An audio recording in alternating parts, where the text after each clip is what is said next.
58வது சர்வதேச வேதியியல் ஒலிம்பியாட் போட்டியில் 4 தங்கப் பதக்கங்களை வென்ற இந்திய அணிக்கு பிரதமர் நரேந்திர மோடி வாழ்த்து தெரிவித்துள்ளார். அவர் வெளியிட்டுள்ள சமூக ஊடக பதிவில், இந்த புகழ்பெற்ற உலகளாவிய போட்டியில் இந்தியாவின் மிகச்சிறந்த செயல்பாடு இதுவே என்று குறிப்பிட்டார். அந்த அணியின் திறமை, அர்ப்பணிப்பு மற்றும் அறிவியல் மீதான ஆர்வம் ஆகியவை ஒட்டுமொத்த தேசத்தையும் பெருமைப்படுத்தி உள்ளதாக அவர் கூறினார்.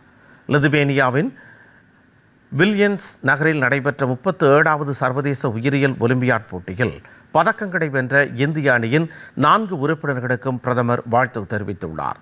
மூலக்கூறு உயிரியல் மற்றும் உயிர் வேதியியல், விலங்கு உடலியல், விலங்கு உருவவியல் மற்றும் வகைப்பாட்டியல் மற்றும் தாவர கனிசார் உயிரியல் போன்ற பாடங்களில் இந்திய அணி சிறப்பான அறிவை வெளிப்படுத்தியதாக கூறிய பிரதமர் மகிழ்ச்சி தெரிவித்தார்.